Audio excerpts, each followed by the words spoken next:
to episode 401 of Cinematary. I'm your host, Zach Dennis, and I'm here with Andrew Swafford. Michael O'Malley.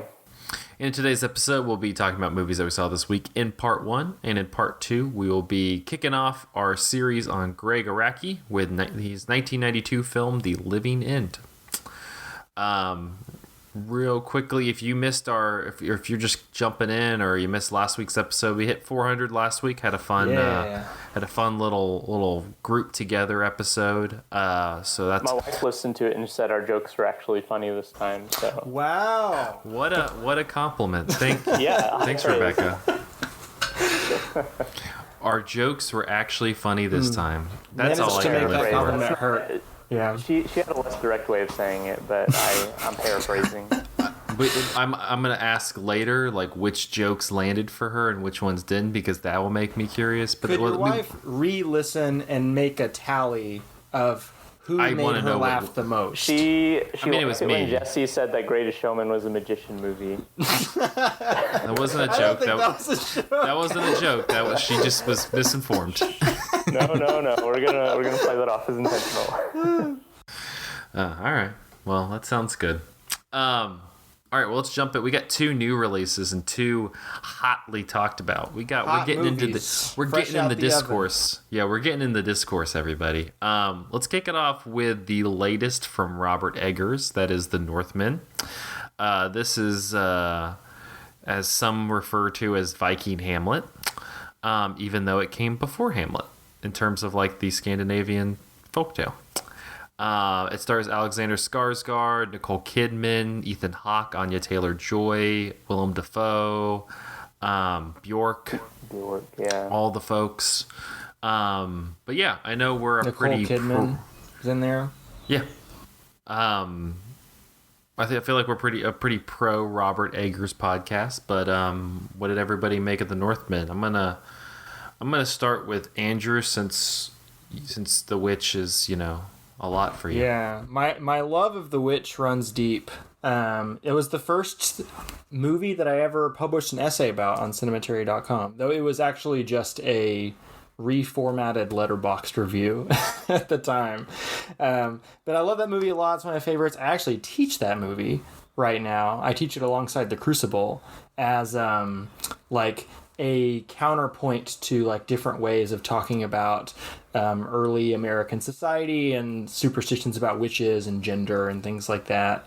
And I liked The Lighthouse a little bit less, but I still enjoyed it. I felt like it was a bit of a swirl, a miasma. It did not have like the same like tightness and tautness that The Witch did to me, but by design, I think it's trying to like capture this feeling of people sort of getting lost in time. And The Northman is doing a kind of a different thing structurally as well, where it's like a much longer movie. It's adapting a saga. I think that's the technical term that medievalists use for talking about this particular type of folktale. And the length was kind of a struggle for me in this movie, to be honest. Like, this is my least favorite Robert Eggers movie. I still like it. I would like to talk about all the things I like about it, but the main drawback that keeps me from loving it is just how thinly plotted it is for how long it is. So to give a little bit of context, I read the saga of Amleth before I watched the movie. And I actually was assigned to read it in college whenever I was studying Hamlet. But I'd forgotten everything about it. I wanted to read it, refresh my memory. And in the version of that I printed out, that story was about 12 pages. This movie, which is, again, 2.5 hours, I would say adapts like 20% of that 12 pages. The plot, the number of plot beats you could really count on one hand. And I think one of the things about a saga, and I'm, again, not a medievalist, not an expert here, but just kind of like based on my read on that story when I read it, is that they are kind of stories that are structured differently than like a lot of modern Western stories. They're not just about like one conflict and one resolution. It's like, and then this happened, and then this happened. So like, to give you an idea, Shakespeare's Hamlet, which is an adaptation of that story, as Zach alluded to, it ends halfway through the Scandinavian legend. And then there's a whole other story after that. So there's just so much to this story, and there's so little of it on the screen. And I'm not saying necessarily that I wanted all of those things to be on screen, because a lot of them did feel extraneous or, not particularly meaningful, not like on theme, right? But what we have here is just like very little, in my opinion.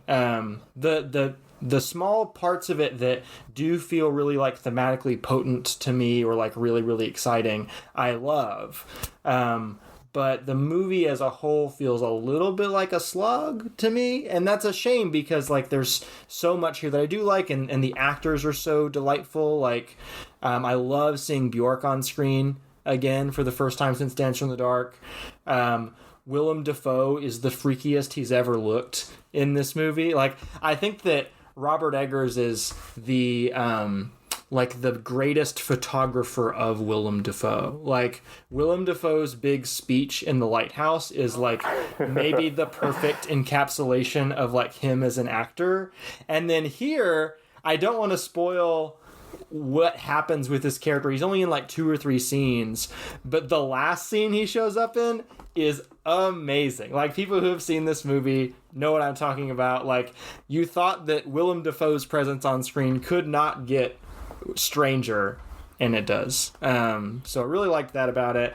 Really liked the way they handled the violence in general, but I've been rambling for a long time. Michael, what were your thoughts about it? Well, I agree with the positive things you said. I actually didn't think it was a slog. And I was kind of expecting to think it was too long, because I was looking at the runtime, and it's like 2 hours and 20 minutes or so. It's pretty long, although I guess it's standard for like big budget cinema these days. But it is a studio movie. It is, yeah. It is a studio movie. And it definitely feels more conventional than like certainly The Lighthouse and The Witch 2. And I like those 2 movies better as well. But I actually was really surprised. I saw this on a Friday night, like 9:30 or 9:45, or it was something really late. And I was expecting to be like, okay, I'm going to have to, amp myself up to stay awake through this. But I actually found it really engaging. Just on like I was just entertained or intrigued by what was happening on screen at most moments. And I agree that there's not much plot. But I don't know, like everything just looks cool. I know this is like a fairly like surface level thing, but like there's just always like hardcore things happening. Like it's just like, there is not a lot of plot beats, but there is a lot of viscera per minute in this movie. And I think that accounts for a lot, at least in terms of the kind of movie that this is, which is like, as you said, like mostly like a fairly thinly plotted revenge saga, in which that there's going to be lots of blood and death, and there is lots of blood and death, and it's not like particularly surprising along the way, although there is like one twist kind of like 2/3 of the way through that I think is pretty interesting. But for the most part, it's the kind of movie where a lot of the intrigue is foreshadowing things that are going to happen, and you're excited to see them happen. Like, for instance, this isn't really a spoiler, but the climax of the movie takes place within a volcano, and like you've seen that volcano erupting in the background for like the past hour, and you're like, okay. The first shot of the movie is the volcano. Yeah, and so you're like, when's that volcano coming? When's that volcano coming? Chekhov's volcano. And like, okay, the volcano's going to be involved in the climax somehow, and it is. And it's involved in like the most like pulpy, like video gamey way, but it's just cool. Like, yeah, I don't know. I just thought, like, I don't know, man. Like, I agree that there's not a ton in terms of like, twisty plot, but the plot beats that are there, it sells the hell out of it for me, and I was thoroughly entertained. And I also think there's like some interesting themes going on that are maybe not like as naughty as The Witch or the Lighthouse, but it's still an interesting movie especially on the margins. There's just weird stuff going on in this movie that maybe we can talk about. The like folklore stuff, like the mythology of their world, is kind of relegated to the margins of the movie, and that was often the most interesting stuff to me. Like anytime you got the shots of the tree, or Bjork's oracle character, or the Valkyrie that he has a vision of him ascending to heaven or to Valhalla. Yeah, that's the stuff I dug. Yeah. I was like, let's get more of that. That's certainly the best like stuff in the movie, like the weird stuff, the early like shaman sequence with Willem Dafoe, where like it's kind of like a coming of age initiation, right, for the character who will become the grown Alexander Skarsgård, is very freaky and weird and funny in a way that feels familiar to like old Robert Eggers movies.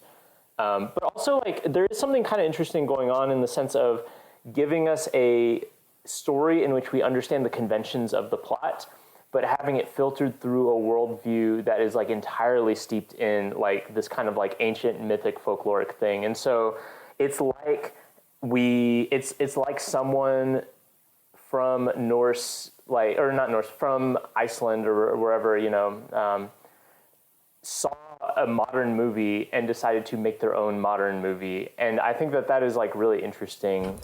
Yeah. And this is a thing that I like about Robert Eggers in general, and it's kind of come into clearer focus with this movie than it was before, because I don't know if The Lighthouse is doing quite the same thing. But because he's somebody who's like primarily interested in history, it seems, and like accurately representing history on screen in a way that it often isn't, because we usually like kind of we change the way that history is depicted in order to kind of satisfy a more modern sensibility, or a more modern like ideology, right? Robert Eggers seems to understand that like people in history operated upon different paradigms than we do, and so he's like showing you what is real to those characters, right? So in The Witch, he is representing all the things that the Puritans believed in as if they were literally true.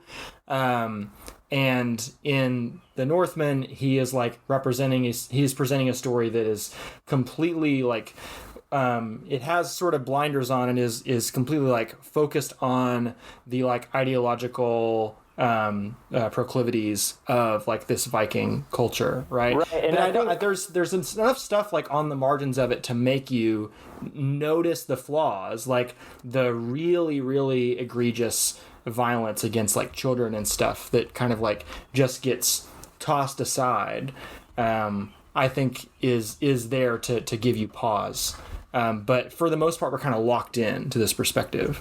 I think too, though, like that's one of the things that's really interesting about reading ancient literature is those things that the story itself doesn't seem to think is very interesting because they're just kind of baked into the worldview, but stand out like really like, you know, blaringly to modern readers. Like Andrew, I know you're aware of the recent translation of the Odyssey that changes all the terminology that's been traditionally translated in English as like servants or whatever into slaves, because that being like the historical context that like Odysseus, like, you know, a lot of the servants and things that he was dealing with are actually just like enslaved folks from like whatever various conquests, and that is just kind of like a normal part of like the understanding, like an assumed part of the world. And you get that in this movie too, that in ways that are really interesting, like the like purely subjective morality of the world in which like you can go sack and rape like another town, but when it happens to you, it is this cataclysmic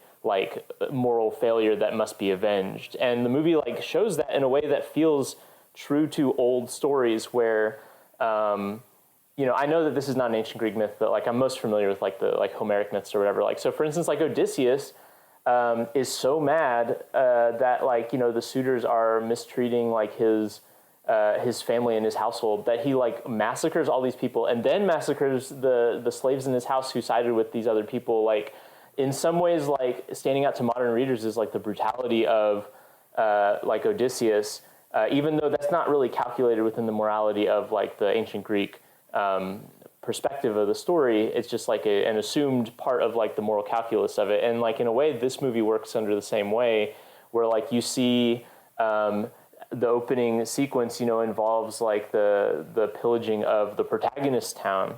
And then the very next sequence is like 10 years in the future, in which the protagonist has grown up and he is like part of a band of like Viking berserkers doing the exact same thing that we just saw happen to him, but it is presented in really morally neutral terms, right? There's no, like, it doesn't really shy away from the brutality of what that is, but it also doesn't imbue it with like, this is the center of the plot because it is a moral indignity. And I think that that's really interesting that the movie just kind of commits to that in a way that feels like preserving that feeling of watching something from outside of your own time.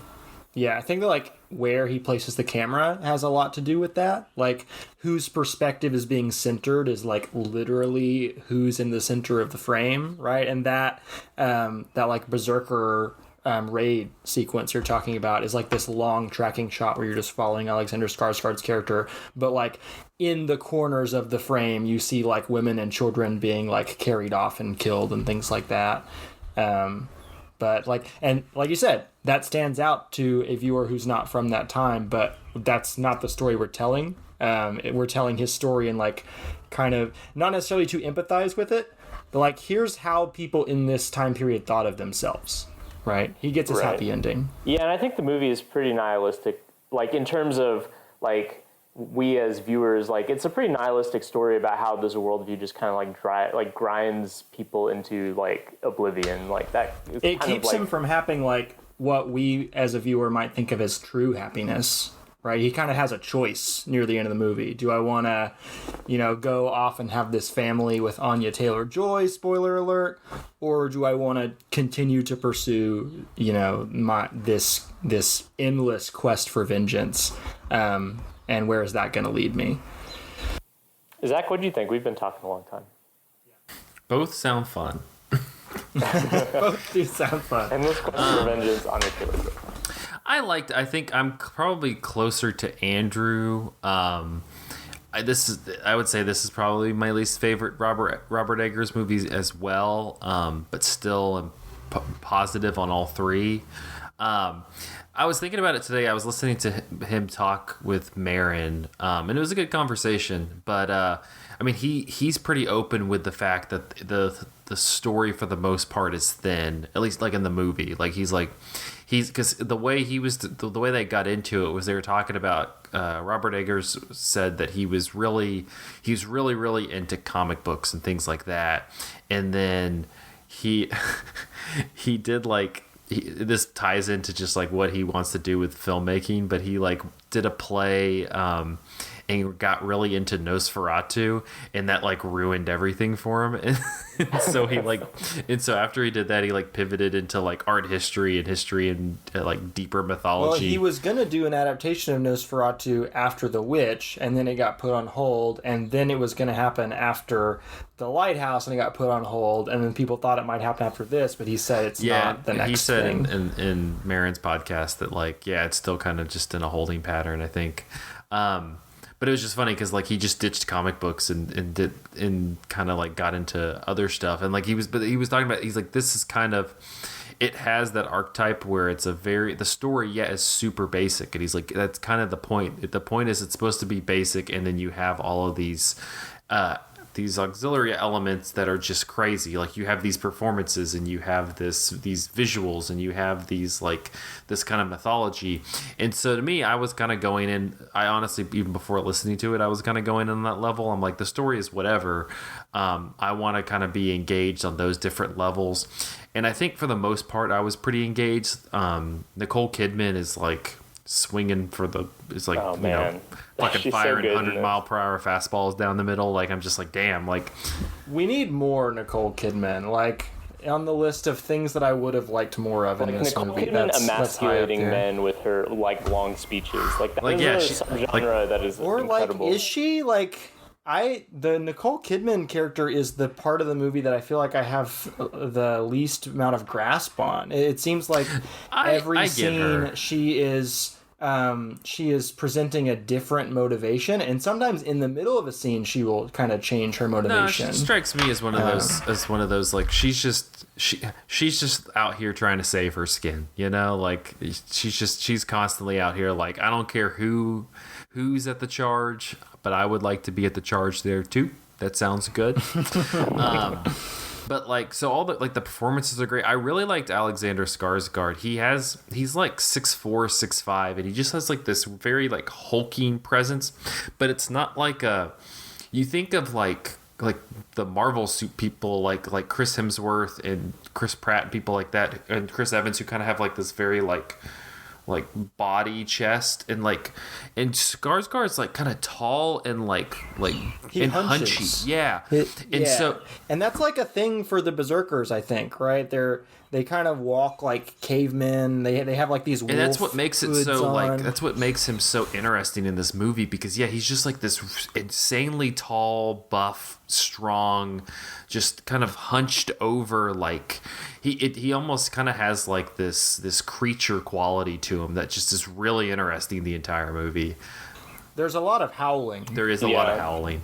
One scene in particular where they're like gearing themselves up for battle is them like probably 5 minutes just howling. Mm-hmm. Oh yeah, and I love that. I loved when the kid version and Ethan Hawke are just naked on the ground, like howling at stuff. Like it's great. Like I like this seems like just like dudes being dudes being dudes. But yeah, I feel like to me, I would have leaned into more of like the mythology. Like I wanted more of like that side of things because that's such a good part of the Witch. Well, because I think you can just like because the story is so thin, like just make everything else psychedelic and just like go fucking nuts. Agreed. You know, it's just like you have 2.5 hours. The story, people are on board with the story. This dude is trying to get revenge. We understand that. We've seen every revenge movie. We've seen Kurosawa. We're good to go. But it's just like there's no like there's no psychedelia to it. There's a little bit, but at least I wasn't satisfied with the level. What is kind of psychedelic that I thought was super cool? All of the nighttime cinematography. Anytime Alexander Skarsgård is just skulking around in the middle of the night, trying not to get noticed, killing people or whatever, it's shot. I don't think it's in black and white, but it's about as close as you can get to black and white in color, right? It has this like deep silvery it's like the moonlight to it. Yeah, absolutely. But I don't know. Overall, I recommend the Northman. I think everybody here would recommend the Northman. So it's worth checking out. It's a fun time. I will say I remember seeing The Witch in a theater and walking out and hearing the grumbles from the people around me about like how they didn't like the movie. And I walked out of the Northman.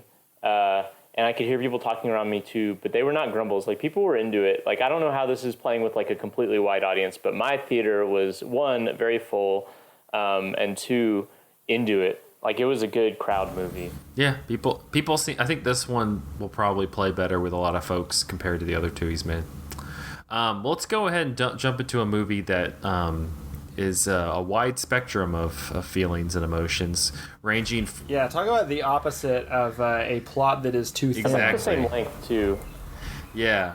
Let's talk. I talked about it a little bit a couple weeks ago, but let's talk more in depth on Everything Everywhere All at Once.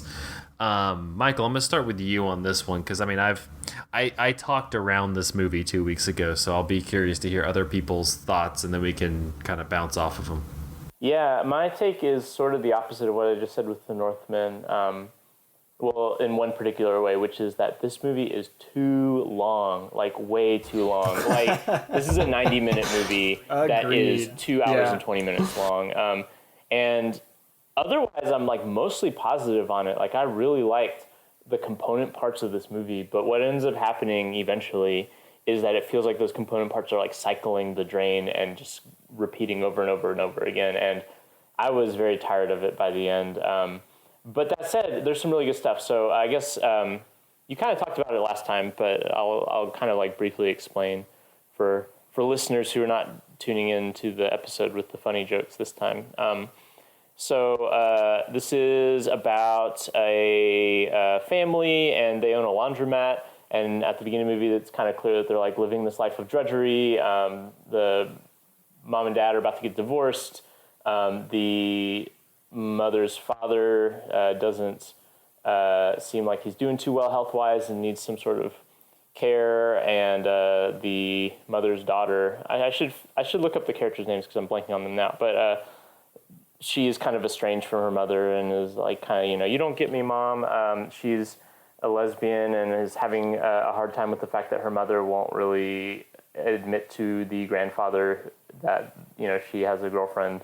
But this all changes when she is told that she is part of this like huge plot over a multiverse, like an infinite number of multiverses, where this like sinister force is like kind of taking over the different universes, and so she has to like learn how to like switch between the different universes, and you do so by doing really outlandish random stuff and seeing where you land. For some reason, this is what like causes you to switch universes, and I thought it was really fun. There's a lot of really fun stuff. You saw Swiss Army Man. This is like very much the same speed in terms of like this really wacky physical sense of humor that, you know, is very driven by kind of really committing to random bits of like what feels like came out of like improv sessions, but like committing to it to the point where you have like full special effects with these things. And I thought that was like really fun. And, you know, you get just some like really fun stuff from the one-off universes, like a universe where everyone has hands that are hot dogs and they start spewing mustard when they're aroused or something. Or like a universe where, you know, this woman is like a dancer or a singer, I guess, and things like that. And like, there's so much energy in this movie that, and it's so committed to the bit that I really like that. There's some stuff in this movie that is so funny, I thought. And I thought all that was great. It also has this kind of emotional core where it's about, you know, how do you find meaning in life? Because this woman's living this life of drudgery. She has to go get audited by the IRS, and that's kind of a major plot in this. And of course, the IRS is just like a big old building full of just like office drones who like know nothing but procedure and are just kind of like bored and hate themselves. As opposed to the real IRS, like, you know. You know, for all I know, those guys are rock stars. I've never actually met anyone from the IRS, so... My dad used to work for the IRS, actually. And I've never met your dad, you know, for all my... I'm sorry, I didn't mean to insult your dad. But anyway, like, so the beginning of this movie shows everyone in this, like, drudgery, and then they're thrown into this extremely chaotic situation in which, like, the monotony of their experience is disrupted by showing that their routines are all like this kind of arbitrary functions of this huge chaotic world that doesn't make sense whatsoever. And so you kind of have this like existentialist like conundrum of like, well, how do you live in a world that is absurd but also requiring you to do like really monotonous tasks in spite of that absurdity? And I always like it when movies kind of like dip their toe into that sort of thing. And I think this movie like ultimately lands in a good place with that. But it just takes so long to get there. Like, I think that this movie really could be cut down easily because it's not like the individual pieces take long. It's that we get to a point where you start seeing the beats repeating. Like there is like the climax of the movie involves one character trying to convince the other character that beauty and spontaneity and a sense of play in the world is what like creates meaning. You know, there are no rules because the universe is absurd. And so, you know, the meaning that you find in the universe is based on your, you know, ability to find enjoyment in the universe, you know, based on spontaneity and like silliness. And that's like a good idea, but we see so many like back and forths in this dialogue that is like spanning universes, and it's just exhausting. And like, honestly, by that point in the movie, you're not even seeing new universes. You're just seeing them kind of like... There's like 4 that they keep cycling between. You're just seeing them kind of reiterate. And like, it would be so easy to cut probably like 20 minutes from this movie if you just make that climax shorter. And that movie becomes just way more serviceable. But I like this movie overall. I just was tired by the end. Mm-hmm. Yeah, so my thoughts... I don't really like the Daniels. I didn't really like Swiss Army Man. I don't really like this. But I feel bad about not liking both of those movies for different reasons. Like, Swiss Army Man, I felt bad not liking just because everybody in my immediate circle was just, like, in love with it. And I felt like I was just being mean by, like, you know, shitting on their fun. And I kind of feel a similar way with this, but... I more feel guilty that like I can tell that so much work was put into this movie. Like, a lot of work. Every minute of this movie has just like tons and tons and tons of cuts to like different worlds and different crazy special effects that you would never expect. And there's like one shot, or I guess it's like dozens of shots, but there's like one like maybe 20-second span in the movie that must have taken days to film, because it's just this woman in like 36 contexts that you just see like whip past the screen like at lightning speed. And yeah, it is really apparent how hard everyone worked in this movie. Full wuxia / The Matrix fight scenes with like good choreography and, you know, minimal cutting, and there's just like crazy CGI extravaganzas that I cannot like begin to imagine how long they took to make and how many people were required to put them together. But it just wears me out. Like, there's just too much. I'm sorry, everything all at once might be a little too much for one movie, IMO. I have to quote this Letterboxd review from a reviewer that I'm not familiar with otherwise, but it's a longer review, but the first couple sentences are, enjoyed the first hour or so, then felt totally beat up and exhausted. Felt like someone saying, "I love you" in super slow-mo for the last 80 minutes. A classic case of if everything is awesome, then nothing is. And that is exactly how I felt about it. Like, I was laughing at the jokes consistently for like the first 30-45 minutes. And then I just stopped laughing at the jokes, and it never really pulled me back in, because like it's the same joke over and over. I'm not saying that it's like the exact same setup punchline or the exact same like running gags or whatever, though there are a lot of running gags that I do think wear out their welcome. I think that like just the basic ethos of the jokes is always like, bet you didn't expect that. You know, that the way that the world is set up in this movie, like Michael said, the way that people hop universes, they have to do something that would be so unexpected in their universe that it like breaks the matrix, right? And so it's just 2.5 hours of people doing random XD shit. And I just stopped finding it funny after a certain point, and it became very draining. And even though I do kind of agree with like the thematic concerns of the movie, and I do admire that there's an emotional core here, and I am glad that this movie is doing so well. I mean, I want more original movies like this in multiplexes, and this is certainly original.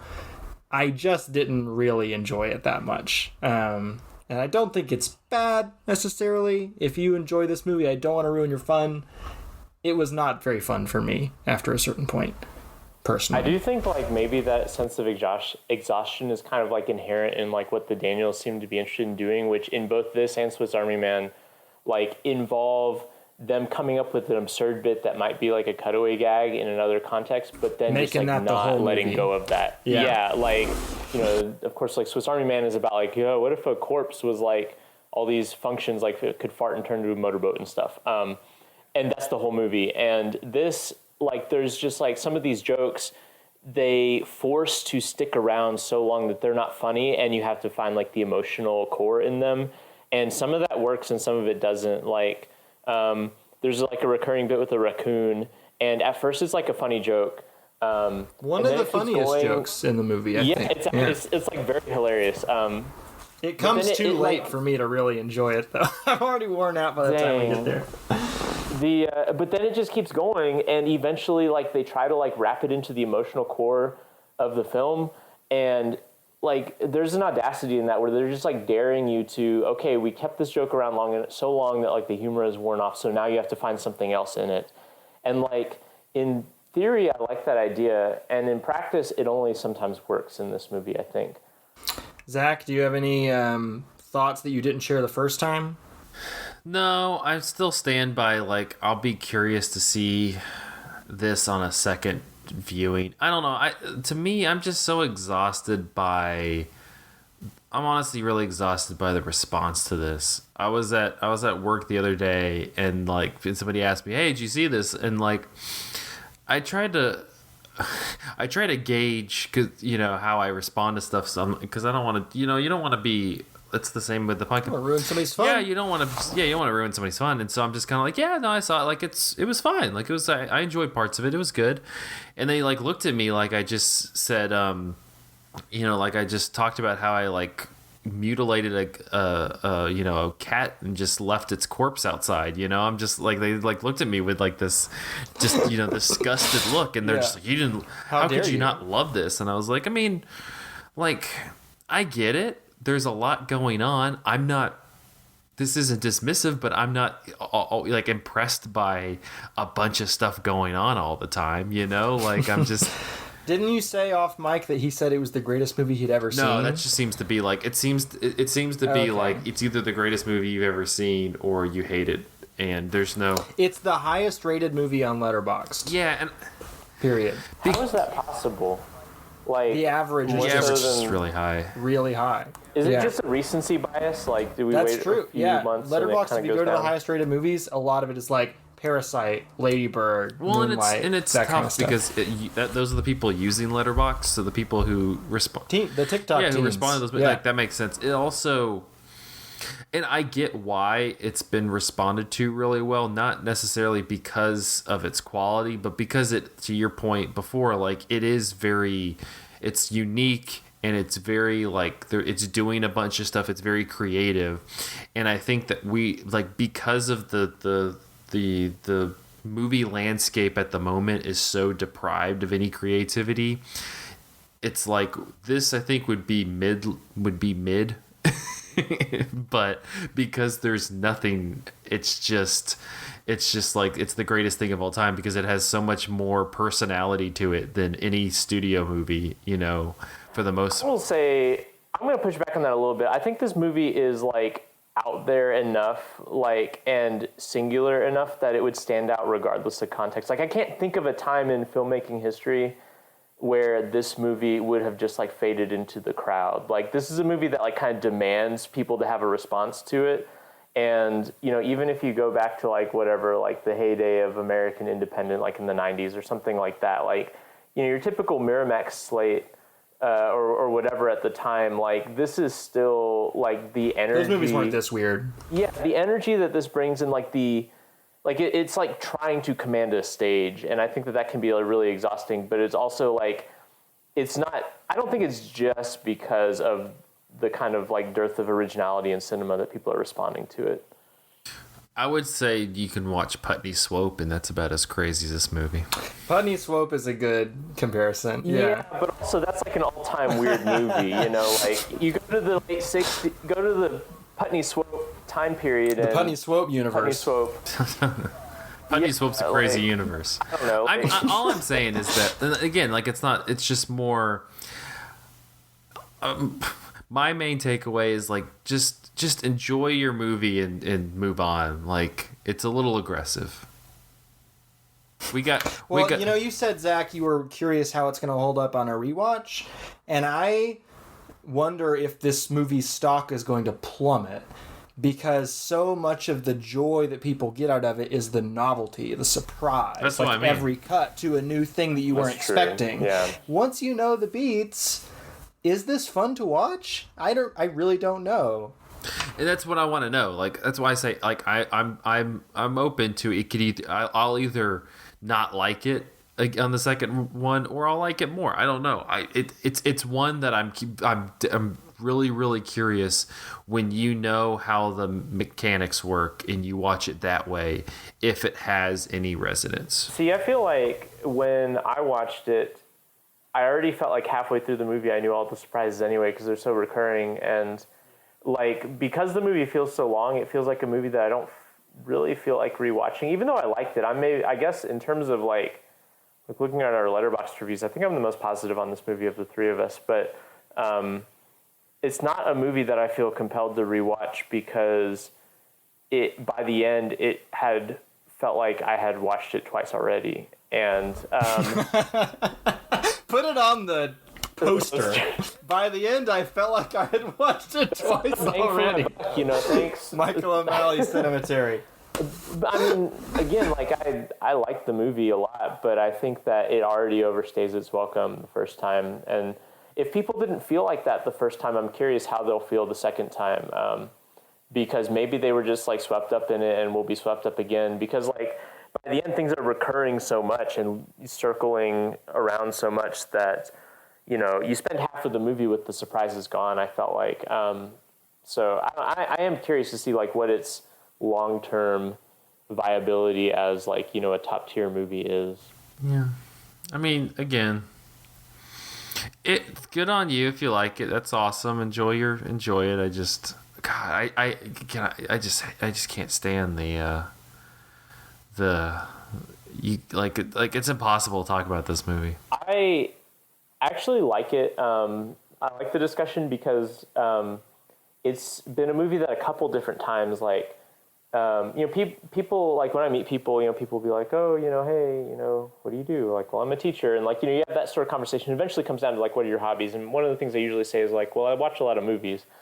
And, almost inevitably someone will say like, oh, I saw a movie the other day, and then they'll name a movie that either one, I didn't like, or two, I haven't seen because it didn't look interesting. But multiple times I've had that sort of conversation where this movie has come up, and it's really nice that it has like broken through to a broader audience because it is a movie that I feel like I can have a conversation about, as opposed to like, oh, sorry, I didn't see Spider-Man, which is like what I've had to say a lot of different times.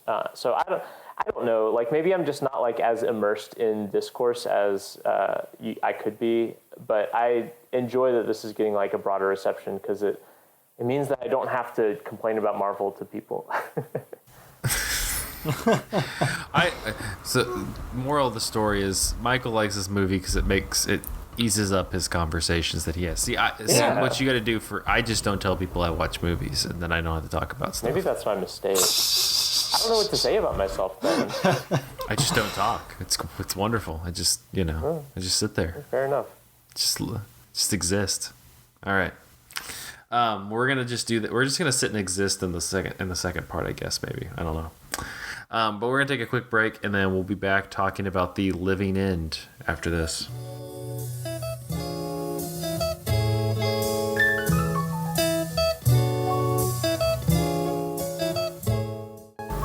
Hello, Cinematary listeners. This is your favorite Filipino podcaster, Jessica Carr. I'm here to let you know about a couple of things that Cinematary offers that you might not know about. First, if you're a fan of what Cinematary is doing, please consider joining us on Patreon. Remember when we weren't clamoring for your dollars? Now we're just clamoring for 5 of your dollars. So please help us and donate to our Patreon, and then you'll get exclusive content from our staff, including our Film Theory and Chill series, where a panel takes a piece of theory each month and deconstructs it before diving into whatever topic is on their mind from the past week. The $5 each month is investment in the website and the podcast, and it goes solely to paying our writers for the reviews each week, so please consider doing it. It's only $5. If you missed an episode of Cinematary or a piece of writing we've had, you should consider signing up for our free newsletter. Each Sunday, we send out a note with the latest podcast episode, piece of Patreon content, and the last 2 reviews that we've written at cinematary.com. It's perfect for those of you who are interested in what's happening, and it makes sure that you don't miss a single Cinematary review.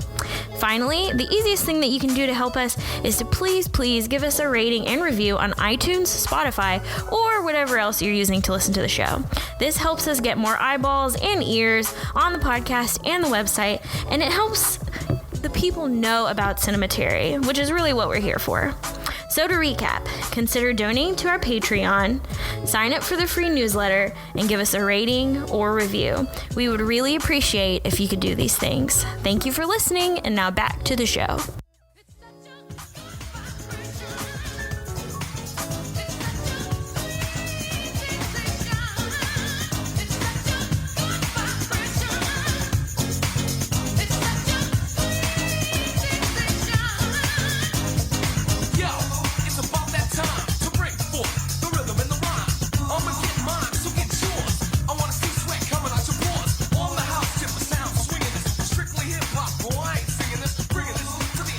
we're back with part 2 of episode 401 of Cinematary. In this part, we're going to be kicking off our Gregg Araki series with 1992's The Living End. Written and directed by Gregg Araki, the film stars John Garins, Marcus Hugh, and Jim Stark. A drifter and a film critic hit the road as fugitives and as gay lovers who are HIV positive. The Living End was one of the early films in the new queer cinema movement of the 1990s, comprised of movies by directors who were openly gay or lesbian. Those films generally portrayed protagonists who were open about their homosexuality and who confronted heterosexual norms. Often the pictures included graphic gay sex scenes. The Living End was the third film by Araki, but his first to receive wide distribution. Araki wrote the first draft of The Living End, which was originally titled Fuck the World, in 1988, a time in which many gay men were dying from AIDS and few medicines were available to treat it. Although Araki tested negative for HIV, which causes AIDS, the specter of AIDS loomed over his life. Araki wanted to capture the desperation of the times, but when he completed the first draft, which ended with the death of both the lead characters, he felt it was too dark to produce and moved on to write his fourth screenplay, Totally Fucked Up, which eventually came out in 1994. Sometime later, Araki met producer Marcus Hugh at a gay film festival. Hugh had just co-founded Strand Releasing with producer John Garins and expressed interest in financing one of Araki's films. The writer-director revised his script for The Living End, and Garins lent him a sync sound camera as well as leftover Fuji film from another shoot. The Living End was then the first movie that Araki filmed in color. The Living End premiered in 1992 at Sundance, garnering unprecedented media attention. But it didn't please everyone on its first release, even within the gay community. One of the biggest complaints was that it was anti-women, or more specifically, anti-lesbian. It's 90s. In 1992, the New York Times said, "Black humor doesn't get much darker than The Living End, the story of two HIV-positive young men who managed to turn potential tragedy into a desperate, uproarious celebration of their newfound nihilistic freedom." Doing himself a great disservice, the writer and director Gregg Araki labels his work, quote, "an irresponsible movie," when in fact it has the power of honesty and originality, as well as the weight of legitimate frustration. Miraculously, it also has a buoyant, mischievous spirit that transcends any hint of gloom. In 1992, the Rolling Stone said Hollywood's gutless fear of AIDS movies makes this savagely funny, sexy, and grieving cry from the heart of writer, director, cinematographer, and editor Gregg Araki even more rending. And in 1992, the Washington Post said, "Crudely made and in your face, The Living End is mostly annoying." Yeah. On that note, let's talk a little bit about the movie. I'll just kind of open it up to the room. I mean, what is y'all's familiarity with Gregg Araki? Because this was the first one I'd seen.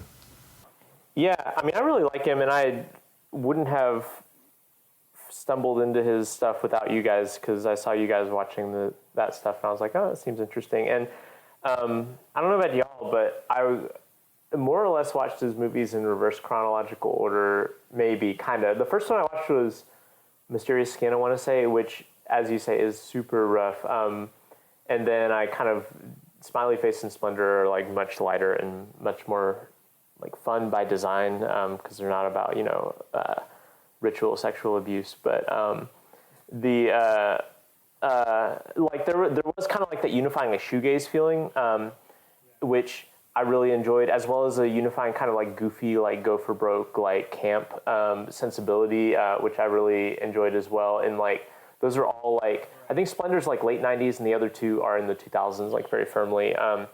And then I watched this movie, and this movie to me feels like from a different universe. It is much more informed by like the kind of 90s independent American cinema. Like at one point, like Sex, Lies, and Videotape gets kind of like referenced, and it is definitely like born of that moment. Yeah, it's like born of that moment where like you had a lot of like, but anyway, like this movie feels so much more of that. Like it feels less glossy and less smooth, and even the music is different. Like this is all like industrial metal in the soundtrack, and one of the characters is constantly referring to like the Smiths and like that kind of like British post-punk like sort of stuff, but that doesn't really appear that much. It's mostly like Wax Trax stuff, like from that label, if you're familiar with that. So like it's really kind of abrasive music that we're constantly hearing, and I can understand like how this filmmaker got to making something like Splendor or Smiley Face, but I was really put like even like Mysterious Skin has that kind of like glossy like kind of ethereal feel to it that some of his other movies do, and whereas this movie is like grimy and like it has a really rough film grain to it, like the look of it and the just the sensibilities of it are very like kind of scuzzy and on the road and like vagrant compared to his other movies, which like toy with that sort of like vagrancy and free-spiritedness, but always have like you mentioned, like the teen Nick aesthetic. And I think like there is like the aesthetic makes those movies feel safer than like what the characters are doing. Whereas this movie has characters doing like things that are at least equally as dangerous, but the aesthetic doesn't make you feel like you're safe in the movie. And I was really put off guard, but I ended up really liking this movie. I think this is one of my favorite of his that I've seen. But yeah, I'm curious, like Zach, as someone who has not watched a Gregg Araki movie, how this came across. Because I was definitely coming to this with the baggage of the other movies that I've seen.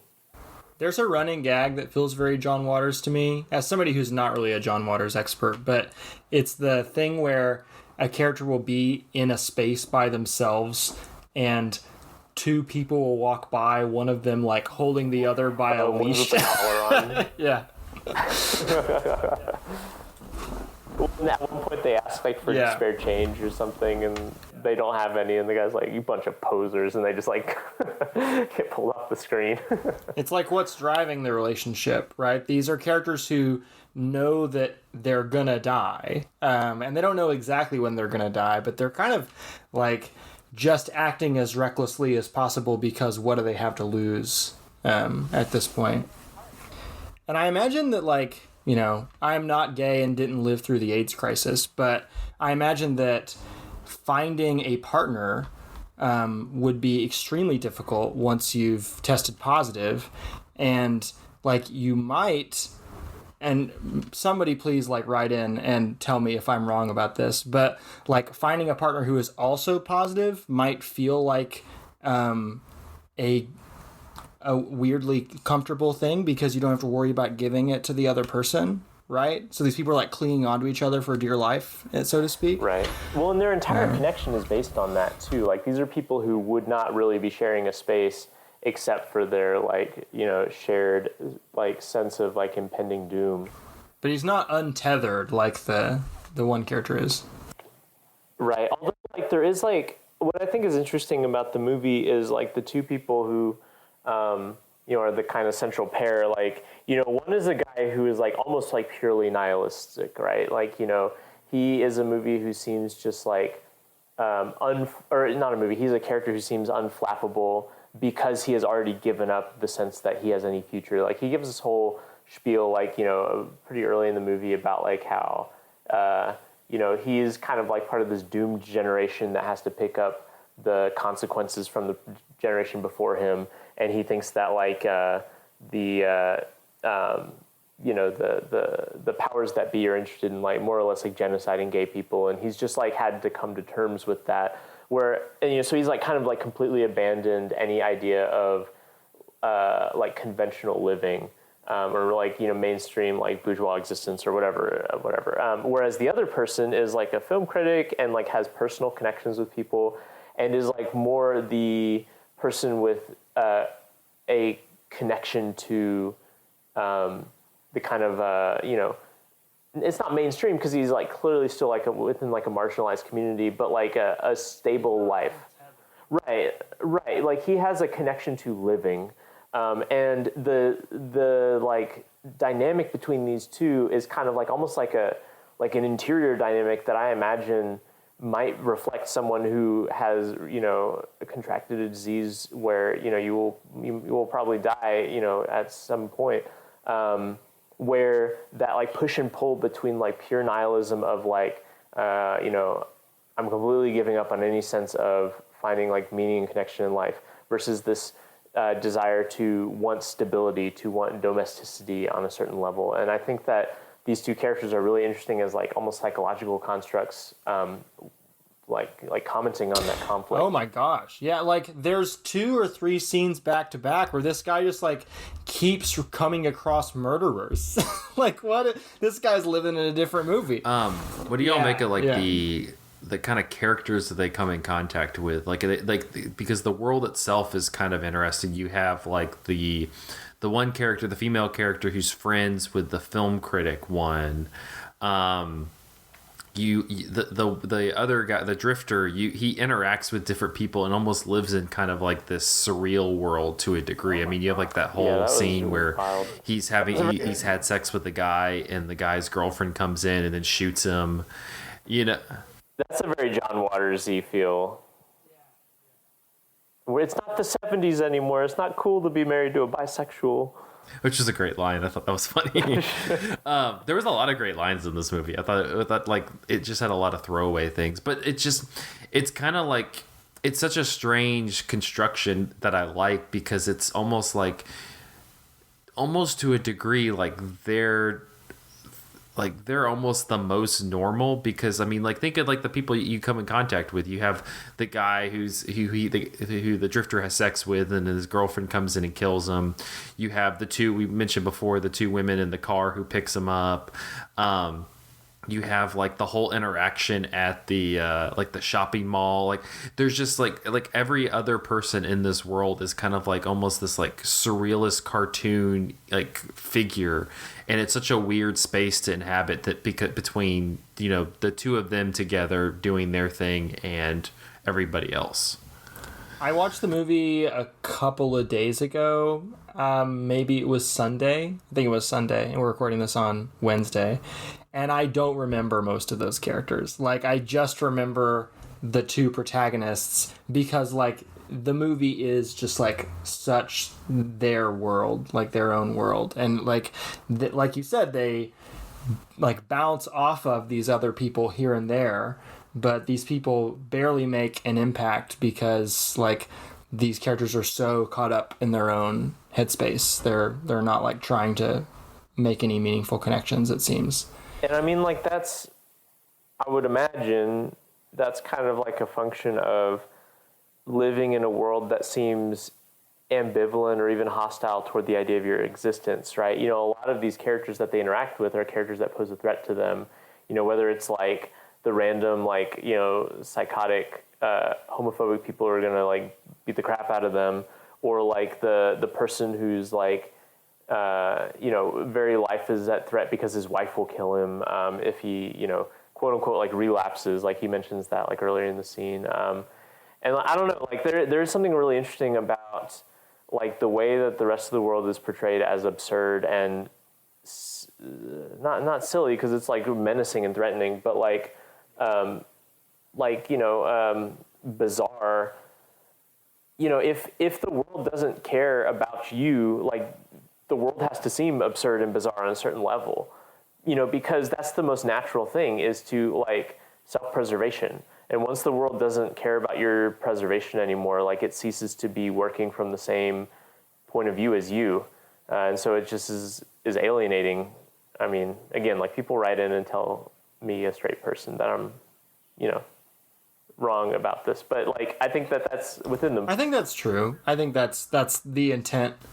No, I think that's true, because that's what's fascinating about it, because I think it just kind of drops you in this space that it's not a right or wrong space. It's like you're describing. It's just the headspace of these characters, and they kind of have these conflictions within them that they're fighting, that kind of clouds everything. And to me, that makes it fascinating, because, you know, you're trying to find like the not necessarily the truth, but just like like it's something genuine, something real out of it. And a lot of the time it's just like you think of like the last scene of the movie, like it's just kind of this weird fucked up, like this is kind of the realness of it. Yeah, that's a really rough scene. Like, how do we want to describe that scene? Is that a like rape / attempted suicide? I think so. See? Yeah, I mean, yeah. Is that what's happening? That's probably the best way of describing it. Yeah. Previously in the movie where he talks about like the connection between death and an orgasm as being like kind of chemically similar, and he'd like to die like as an orgasm, and like at that point in the movie, the characters have become antagonistic toward one another, and yeah, it's super rough. And I don't know, like there's a thing that's even rougher about it, you know, which is that like he can't kill himself, right? He can't die on his own terms, which I think that's the conversation they have earlier in the movie too, which is like they think about, you know, this guy says like, you know, I don't want to have to go through the symptoms of having AIDS. I don't want to have to linger on and go through all the anguish and pain that entails. So I'm just going to kill myself, like, you know, before that can happen. And he attempts to do that at the end of the movie and can't. And then like the last shot of the movie is just them sitting there on the beach after the gun has misfired, and just having to sit with the fact that they're not even allowed like the dignity of dying on their own terms. And I think that, like, I don't know, it's really hard to watch, and I can't claim to like have any sort of like insight into that like kind of like that headspace, but it feels like in the movie it feels presented very genuinely, and as like camp and snide as the movie can be, like that, there's nothing about that in that scene, and it feels, you know, just right. The emotional core of the movie is just like seething anger, right? And I like literally can't imagine that amount of anger, because like we live in a world where there is treatment for stuff like this, right? For the most part, but like to feel like you and your entire community are just like facing oblivion. Is just really, that's just a lot. But to me, at least, I mean, again, I can't speak to it from that point of view, but like to me personally, it resonates because it seems much more true than, like, you know, going back to the comparison with something like Philadelphia, like doing kind of like this, like, for lack of a better word, like Oscar baity Hollywood, like representation of that, where it's kind of like, this is tough and these people acknowledge that it's tough, but, you know, in the end it's kind of like, you know, swoon Hollywood ending. The important that, like, thing is to empathize or whatever. Yeah, exactly. Like this one is just like, no, I'm just fucking angry. Like, this is fucking stupid and I'm fucking angry, and I don't like, that's just how it is. And like, to me, I'm like, yeah, that's like that's fine. Like, we need that. That's Philadelphia great. does that. Like what else are you supposed to be, you know, in this situation? Philadelphia does that thing a lot of like Oscar bait movies do when they try to, like, you know, engage with serious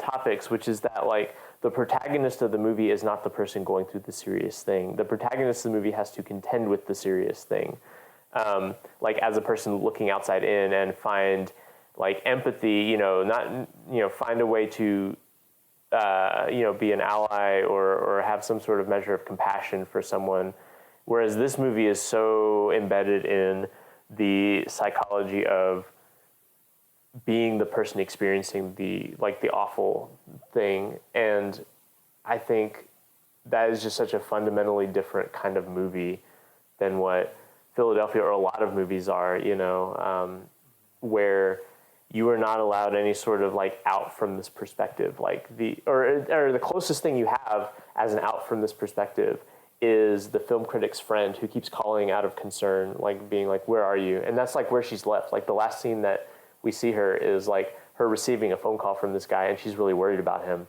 And that's the only perspective that we have outside of the perspective of, like, you know, I have contracted this disease that people seem completely apathetic toward trying to cure, and I'm going to die from it. Like that, there's no escape from that except for the friend who is going to lose that person. And I don't know, that's so raw and such an open, like live nerve that. So I know that this movie is like operating on a very different emotional register than a lot of the later Gregg Araki movies, like Smiley Face or Splendor, for example.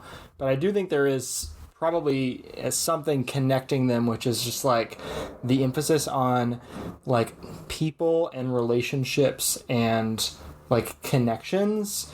And I also think that Gregg Araki is like very like unapologetic about the sexual connections between people being like a major factor of like how they experience joy with one another, and like the fact that joy also leads to like in the time period that this takes place in also leads to like devastation is like something that these characters like cannot wrap their head around, right? But I'm curious, Michael, as somebody who's seen some of the even rougher movies like Mysterious Skin, like how do the emotions compare? How does like the way he handles the subject matter of like really dark material compare? I mean, I think here? with Mysterious Skin, like the arc of that movie is like two people who were abused by the same person in childhood, like finding each other and finding a sense of connection with that, you know, which is in its own way beautiful. In the same way that like this movie, there is a kind of beautiful connection between these two people, you know, who are both HIV positive. And so I think that that's like a common connection, you know, as much as I mentioned earlier that this feels like this kind of like scuzzy, like 90s independent cinema thing, I think that, you know, 90s independent cinema is known for like its irony and sarcasm and that sort of stuff. And Gregg Araki seems to he very anticipates sincere, the sincerity of much later film. And, you know, that's not to say there's not sincerity in any 90s film, but like the sense of irony only goes so far as like kind of shielding this beating heart in his movies. And so in that way, you know, you have kind of, you know, if you think of like the indie movement, American indie movement of the 2000s, it's a much more like openly sensitive and openly sincere kind of cinema than, let's say, like the like Steven Stowe, Tarantino, or Coen Brothers, those kind of or guys who whatever. came up in the 80s and 90s and were kind of like the torchbearers then. And I think like this movie, The Living End, ends up feeling of a piece with his later movies in the extent that it is still foregrounding, like, you take these characters seriously in the sense of like they are human beings who are facing some really tough stuff. And through that tough stuff, there is a sense of connection, you know, whereas like there are some like truly like just kind of like hip, cool, like nihilistic kind of like 90s independent cinema, like that someone like Tarantino kind of popularized. And I think that Tarantino himself is probably not nihilistic, but he definitely birthed a like kind of hip coolness above any sort of like personal connection kind of cinema.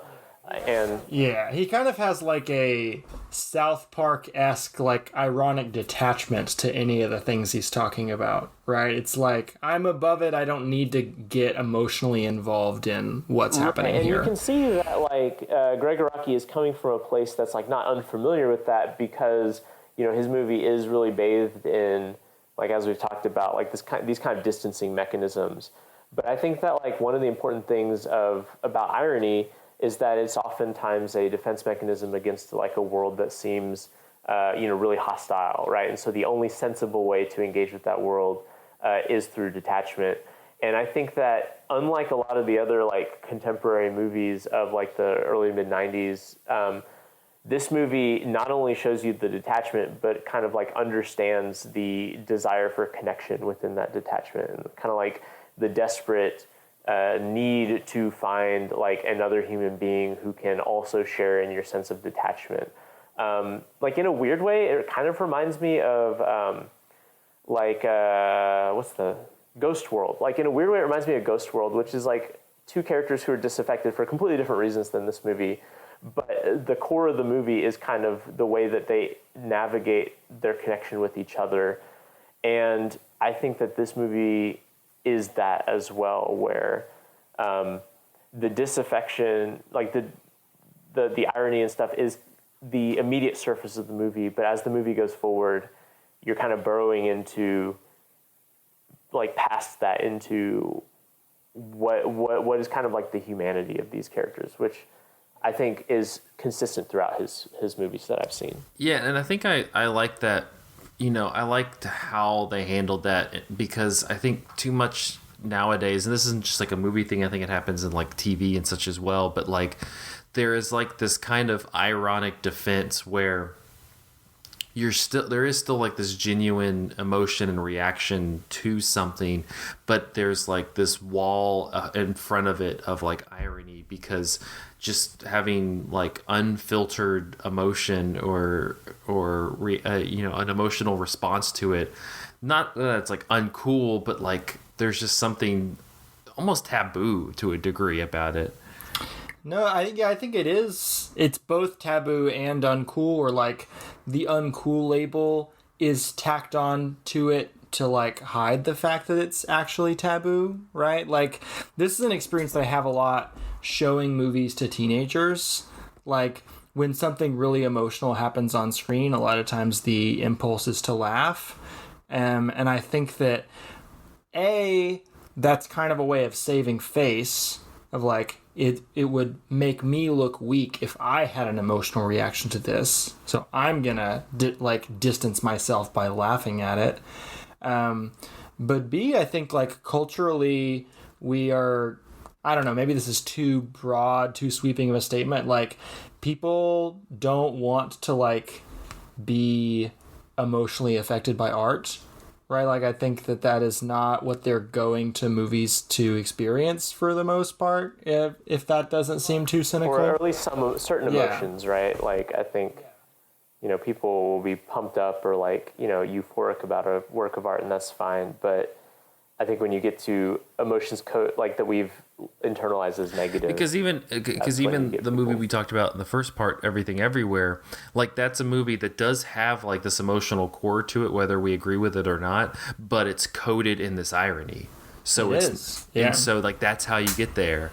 And I think about, and you get to leave saying like, oh, the hot dog fingers were so fun. Exactly. I think about like how you're depriving yourself of something like the end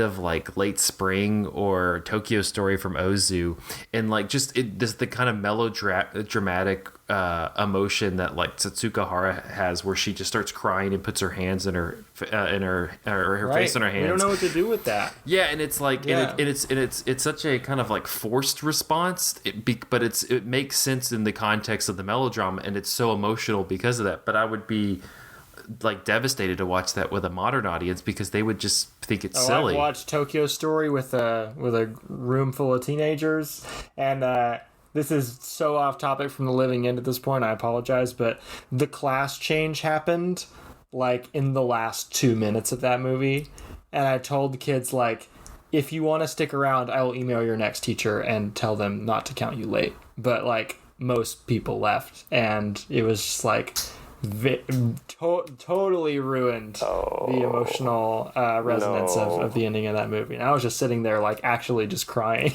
Yeah, I would just be like, I'm finding glass. The moral of the story is Ozu should have used more hot dog fingers. Yeah, that's true. I was telling somebody the other day that somebody asked me if like you could only watch like one director's, like if you like got some scenario where you could only watch one director's movies for the rest of your life, what would it be? And my pick was Ozu. Man, I think that's too sad. I would not be able to pick Ozu as my answer for that one. I would be so happy in that. I would be so happy in that reality. I would probably be a better person coming out of watching all those movies. That's what I think. I don't know how we got from Gregg Araki to Ozu, but this is where we're at. That's why you come to Cinematary. Sincerity. That's why you come to Cinematary, because we take you all over the place. Going on a journey. All right, well, that'll wrap up this episode of Cinematary. You can find us on Facebook at facebook.com/Cinematary, on Twitter and Instagram at handle @Cinematary, on Letterboxd at letterboxd.com/Cinematary, where we list all the movies that we talked about in this episode. If you'd like to support the show, whether $1 or $5, we'll take whatever you feel comfortable doing. You can go and do that at patreon.com/Cinematary as a street sweeper drives by.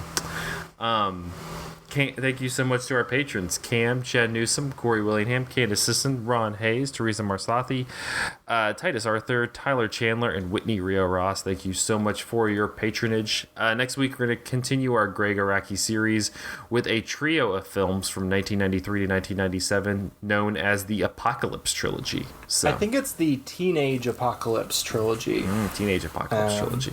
Stoked. It's Totally Fucked Up is one movie, Nowhere is another movie, and I think The Doom Generation is the last one, which the only thing I know about that movie is that the title card says a heterosexual movie by Gregg Araki, and I can't wait to see what that entails. All right. Until then, thank you guys for listening. We'll see you next week.